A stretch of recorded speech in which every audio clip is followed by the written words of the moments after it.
CTV News with Lauren Stallone. Good evening. Thank you for joining us. We begin tonight with an emergency response late this afternoon along the Thames River. One London man stepped in saying his instincts took over. What the It was a contemplation, like, do I get in to try and take it out, or is that going to add to the problem, you know? An afternoon walk for Daniel Jones and his family quickly took an unexpected turn when he says he saw a woman fall into the Thames River. We jumped down to the river end to kind of get her out, but she just, current took her straight away. He says he called 911 and tried to help in any way he could. I got a compass out and I just start running around the side just to keep her coherent, you know, talking to her, like. And then I meet her husband was also then looking for her, and I met him, and then both was just kind of, we're in front of the police, trying to call her name, trying to get her to be coherent, and then we get her to the side, and then the police finally came, and we were all managed to drag her out, thank God. Jones says the woman was in complete shock. The poor lady was in the water for maybe 10, 15 minutes, but she was conscious, you know, she was still able to respond to her name, and we were able to kind of like just really get her to move and stuff. Jones says it wasn't about being a hero, just instinct. Stepping in to help when someone needed it most. We were always kind of just looking to see, you know, what we can do for people, you know, like see if everyone's okay and safe and stuff. And as a dad, I'm always like worried about people. He says the woman has since been transported to hospital where she's being treated for hypothermia. She seems to be stable, so hopefully she makes a full recovery. A man from Kincardine says he was forced to provide a DNA sample when trying to cross the border into the U.S. last year. As Scott Miller reports, he was denied entry, and it's not clear what grounds, if any, those agents had to demand his DNA. Kevin Larson's DNA is now in the hands of the U.S. government. On October 18th, the Kincardine native was heading to a No Kings rally in Port Huron when he was pulled over for a random check at the U.S. border crossing. What happened next shocked him.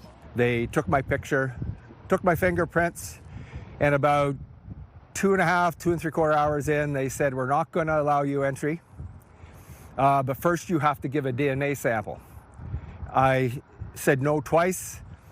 I sat down, and then a supervisor took me to a private room, read me the riot act and the law, and said, I can be charged, and if found guilty, it could be up to 1 year in prison. The retired health physicist knew he wasn't a criminal and didn't want to go to jail, so he gave the border guards what they wanted, his DNA. I did say yes because I had heard that if you push back at the border, you can end up with a 5-year ban on going into the States, and I have a cousin in Georgia that we visit regularly, so I submitted to a DNA check. Larson has no criminal background and says he was carrying nothing but a Canadian flag to the No Kings rally in Port Huron. 3,000 such rallies were held last year across the U.S. At the very end, I talked to the main officers dealing with, so I said, cut to the chase. What's the main reason I'm not being allowed admission? And he said, it was the purpose of your visit, sir. They somehow saw a Canadian with a flag as a threat to their country, and I don't get it. 2 U.S. Congress members have taken up Larson's case, asking U.S. lawmakers why he was detained and what the DNA is being used for. Now, there's supposed to be another No Kings rally happening in Port Huron this weekend. Larson isn't going to risk trying to cross the border again, so he's going to hold his own No Kings rally here in Grey Bruce. The purpose of that rally is let people in the States know they have friends. You know, we're not calling for regime change. A month after being forced to give up his DNA at the U.S. border, Larson actually attempted to cross the border again to visit family, this time successfully. I was there for an hour. They looked at my phone. They reviewed the records, but they did let us go in. In Kincardine, Scott Miller, CTV News. The Hamilton Road BIA has announced a new hire in the wake of a 6-figure financial loss to online scammers last year. With more on the new voice taking over and his reputation at City Hall, here's Daryl Newcomb. A familiar face is now at the helm of the Hamilton Road business improvement area. It's not going to be a story of recovery. It's going to be a story of progress. Kevin Morrison will remain executive director of the Old East Village BIA, while taking on the additional role of operations consultant at the neighboring business district. Last summer, the Hamilton Road BIA lost $111,000 to online scammers, triggering the departure of its previous general manager. They got a good foundation. They had what I call a hiccup. up. And you know what? It happened. Let's get over it. Let's get on with it. Morrison's contract began March 1st. He'll be using vacation time and time in lieu from his job at the OEV BIA to bring his unique style to Hamilton Road. Already I've noticed that there has to be more open lines of communication, which is something I certainly implemented and worked hard on when I came to the Old East Village. I would have appreciated the common courtesy for the mayor to get in touch with me. We need some city supports that way, because even the city won't clean that up. Where is the support that we need that this council had committed to? Morrison has a well-earned reputation at City Hall for advocating strongly and publicly for Old East Village businesses, resulting in a free parking program, additional funding, and council's acknowledgement that social service agencies shouldn't be clustered in a single business district. Perhaps they think I'm a little bit abrasive. Sometimes they think I'm a little bit direct. But you know what? I have found that things don't get done by sometimes just taking that soft approach. He's only been working here for a short time. Having Morrison employed by the Old East Village BIA as well as the Hamilton Road BIA has some people asking him if this is a prelude to an eventual merger. The answer is a flat-out no. BIAs are, they represent distinct districts. And the Old East Village is a distinct district, just as the Hamilton Road BIA is. A significant positive change. Morrison says he has a good rapport with members of civic administration who have offered assistance as he moves the Hamilton Road BIA forward. Sometimes at committee meetings or council meetings we might not agree on everything, but I was going to say eventually they come around to my way of thinking, but that's not always the case. Morrison was previously the mayor of Goderich and the owner of several business ventures. Daryl Newcomb, CTV News. Residents in the Carling neighborhood say they're concerned about a proposed apartment building on Cheapside. They say it doesn't belong in their neighborhood, arguing it would cause parking problems. Brian Bicknell reports. The property is a little less than an acre in size and located on Cheapside, a collector street on a bus route. It's bordered by Sterling and Barker Streets, which have single-family homes. The lot is being proposed for a 6-story mid-rise apartment building. Some neighbors, including Mike Carey, don't believe it's a good fit. I disagree with it. I think it's ridiculous. I mean, it does nothing for the aesthetic of the neighborhood. There's plenty of property there. You could put 6 houses that match the rest of the neighborhood and there'd be no issue. City staff say the building's height and density are permitted along Cheapside, but still Ward 4 councillor Susan Stevenson says she's heard no shortage of opposition from constituents. We don't get to decide what a private landowner does with their property, right? They are allowed, as of right, 6 stories, but that's something that I'm going to be looking into too. When did we put that in place? Because the neighborhood here feels that 6 stories is too high. Under the current proposal, the building would have 46 parking spots for the 105 units. That's below the city's existing requirement of 0.5 parking spots per unit. And that's one of a number of special provisions sought by Corley Developments that city staff recommended against. Earlier this month, council's planning committee voted down staff recommendations 4-1. Deputy Mayor Sean Lewis cast the lone vote, siding with staff. The staff recommendation was actually just to apply the base zoning that would allow for an apartment building to be built here. It would have actually forced the builder to redesign their plan so that it would fit without those special requests. Quite honestly, I'm concerned that we are simply going to have this result in an appeal to the Ontario Land Tribunal. There'll be enough complaints about everybody parking on the street.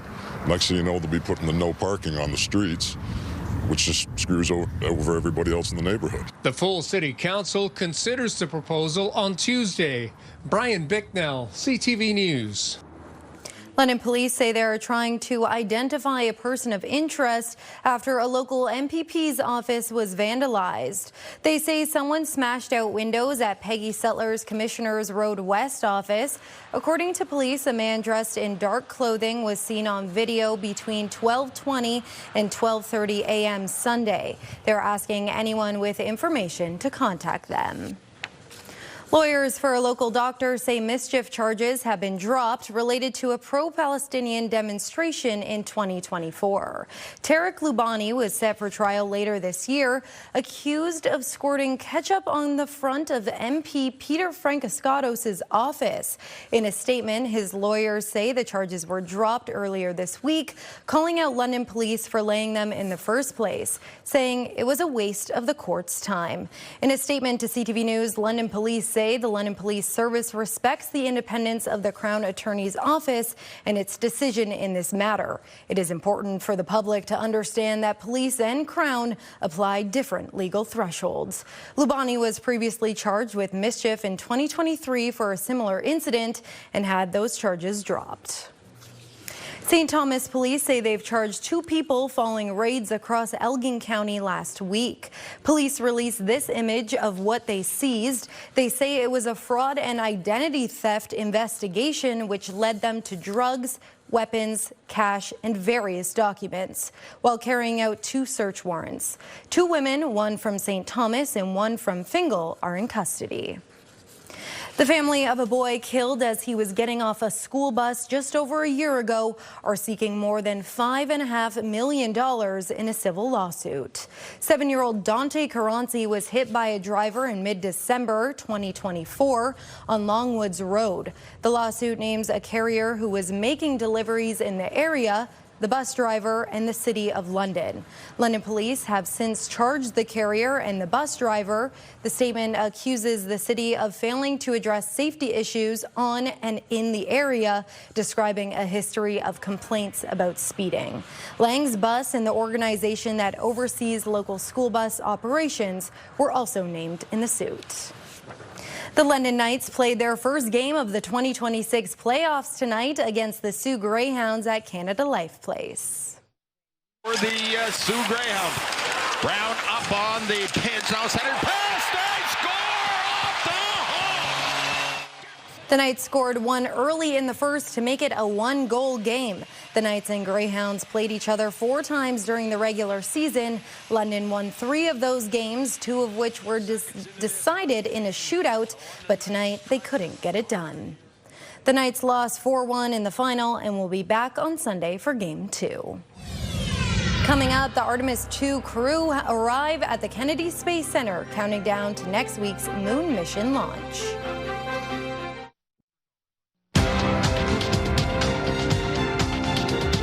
Canada's main stock index was in positive territory today, while American markets moved lower. In Toronto, the TSX gained 73 points, but in New York, the Dow plunged 793 and the Nasdaq fell 460. The Canadian dollar dropped 0.16 of a cent, and on commodity markets, gold gained $115 an ounce, and oil is up $5.16 a barrel. Fuel prices are going back up, and experts say there's likely no break in the short term. On top of that, those higher costs are causing knock-on effects in other economic sectors, including travel habits. Paul Hollingsworth reports.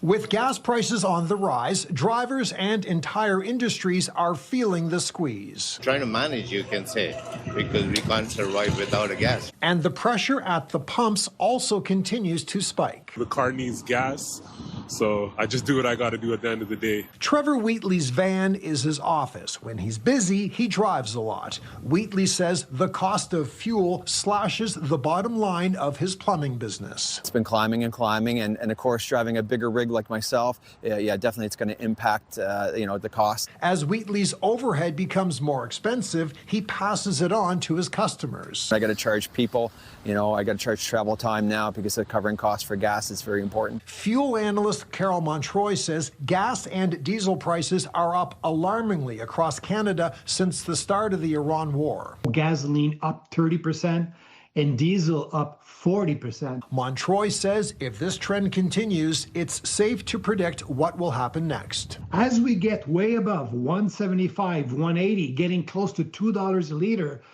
People are changing their habit. Dalhousie University professor Lauren Sheehan worries about a dip in the North American travel tourism industry. The biggest variable cost that airlines face is fuel. So as the fuel prices increase, they're having to pass that on to the customer. Wheatley is already altering his vacation plans because of rising fuel prices. We wouldn't go where we normally would go because of the fuel costs. Sheehan also sees warning signs for the upcoming summer season, a time when people spend money directly on transportation. He expects Canadian travelers to stay closer to home. Paul Hollingsworth, CTV News, Halifax. The annual Tenant Support Fair was at City Hall this afternoon. This was the event's third year, connecting renters with more than a dozen agencies. It's geared to low-income renters in need of advice, resources, or legal support. It's organized by the social agency Lifespin. The group's executive director says their goal is to improve service for tenants. I think we've seen that referrals are often the hardest part. Where do we send people when they have a question? So we've learned that this fair is a really great opportunity to bring together lots of different organizations all in one room. So if we aren't the one that provide the right resource, we can say, hey, just across the room, that's who you want to speak to. It's just very eye-opening and very informative as to what's going on in London and Ontario as a whole with housing. There's a very big instability within housing and very high costs of housing, and people do need help and people do need support. Firefighters say they were able to quickly contain a fire in a large equipment shed this morning in London. Fire officials say the flames broke out at around 4:30 in the northeast end of the city. When crews arrived, they say there were heavy flames and smoke, and the situation was brought under control by 6 a.m. No injuries were reported. The creation of a new Indigenous healing space in LHSC's mental health area has been dubbed a step toward reconciliation by a local elder. She says the new space is an example of harmony within a hospital setting.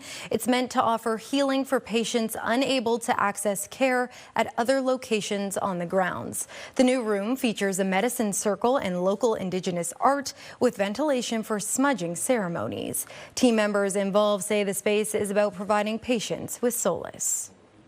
Joy, peace, and happiness, to know that sense of belonging, that they have a space, that they're a precious gift of creation. They have a space in that circle of life.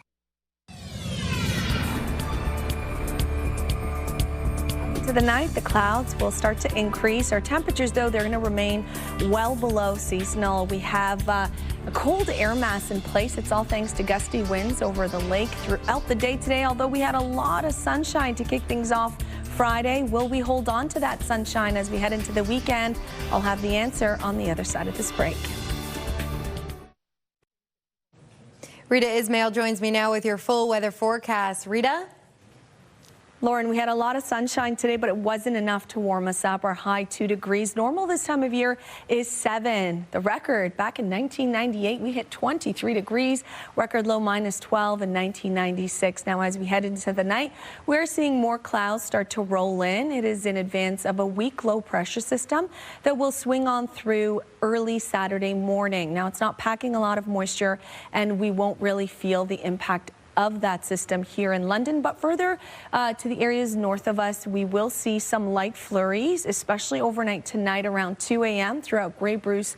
It will be quick, couple centimeters of flurries, and then there is a chance for some lake effect snowfall to set up some bands along the eastern shores of Lake Huron. And then, of course, into the night, Saturday, another weak system moves in, and that means some snowfall as well early Sunday morning, but nothing that will stick in and out these systems. It will be more so the cold air that moves in with them. So our temperature dropping tonight, and with the wind chill, it'll actually feel about -10. The good news is we will have a little bit of sunshine both Saturday and Sunday. We'll just have to wait for it. Early in the morning, it will be cold. -10 the real feel Saturday. Mix of sun and cloud heading into the afternoon. Now, those winds will start to gust early tomorrow as that system moves out of the west-northwest, 20 to 40 kilometers per hour. Climbing to 2 degrees under a nice mix of sun and cloud for your Saturday afternoon. Again, much like today, we are sitting well below what's normal for this time of year in March. So Sunday, a bit more cloud cover, but warming up. 9 degrees, that's near seasonal. And then doubling up for Monday. That warmth will come at a price. Monday, we'll have sunshine early in the morning. And then as we head into the late day Monday, the system will push through and it will bring overnight rainfall Monday into Tuesday, throughout the day on Tuesday, but we will be well above seasonal. So yes, a bit of a roller coaster for us in terms of our temperatures from Saturday to Tuesday. And then we stabilize seasonal conditions Wednesday and Thursday. Heading into Friday, it looks like showers for Good Friday. Midwestern Ontario, a bit more flurries for you overnight tonight from those two systems that will swing on through tonight and the one Sunday morning. But again, nothing that will actually stick. But the temperatures are cold. So -8 overnight tonight in Midwestern Ontario, feeling about -14, -15. Tomorrow will struggle. It will be at the freezing mark for a daytime high, but warming up nicely on Sunday. Mostly cloudy conditions, 8 degrees. And then Monday looks to be a great start to our week. We do have a lot of sunshine, but do keep in mind that late day rainfall and that warm up. So we'll hit 16 degrees on Tuesday, but you'll certainly need that umbrella, Lauren, as it will be an all-day rain event Tuesday. Nice day Wednesday and Thursday near seasonal values, but rainfall returns for your Friday. Thanks, Rita. Local astronaut Jeremy Hansen has arrived in Florida with his crewmates ahead of next week's moon mission launch. Heather Wright has the latest as NASA teams prepare for liftoff. The crew of Artemis II touched down in Florida this afternoon, gearing up for launch day, which could come as soon as Wednesday. We're all fired up to go do this, so halonzi. Canadian Jeremy Hansen is among the astronauts that will take off from the Kennedy Space Center, the first crewed mission of the Orion spacecraft, and the first crew to go to the moon since Apollo 17 in 1972. This mission has not been without setbacks. It's years behind schedule, over budget, and 2 launch attempts this year have been scrapped. We often say, failure is not an option, but I think it is often misunderstood. It's not that we never fail, it's that we don't quit when we fail. While the crew will not land on the lunar surface, they could travel deeper in space than anyone before them, as they take a free turn trajectory around the moon and back to Earth. There's no guarantee we will, but if we do, we should celebrate the pioneers who came before us that put us in this position to be breaking a record like that. And then we should, throw that out to the next generation to say, hey, let's go even further. Going further is NASA's plan, with discussions about building a moon base to launch further exploration of the solar system. If you want to go fast, go alone. If you want to go far, go together. That's been our motto from the beginning. And you feel that right now with the sustainable lunar base, habitat, architecture, and kind of the test, fly, test, develop approach. We have been missing that for a long time, and we are very happy to have that back. And part of this mission will also be reestablishing knowledge of the moon. Because a crew has not been there in more than 50 years, some of that knowledge has been lost, with the hope being that moon missions become more frequent in the future. Heather Wright, CTV News, Toronto. Today was all about the Blue Jays, the team winning the first game of its 50th season at home tonight. It's all about family, bringing us together, community, and I love the Jays. Fans packed the Rogers Center, many lining up hours before the first pitch, hoping this is the year the Jays finish the job. From throwback jackets to bold predictions, the energy was high and the hopes even higher. After last season's run, fans say this team has the talent and the chemistry to go all the way. We were just that close last year, so I think we're going to do it. We usually come in here first before we go to the games, and it's not usually this insane. There is people everywhere. There's something to be said about the camaraderie that's in the locker room and how it translates out into the fans. Yeah. So it's amazing. It's strength. It's strength on our side. We're going back to the World Series this year. Oh, yeah. We're going back to the World Series and winning this time.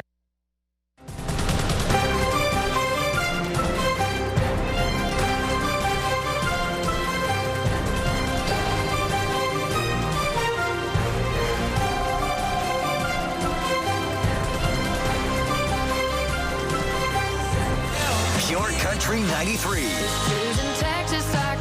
London's home for the best country music. Listen Listen for your chance to win $50,000 with Pure Country's Big 50K Payday.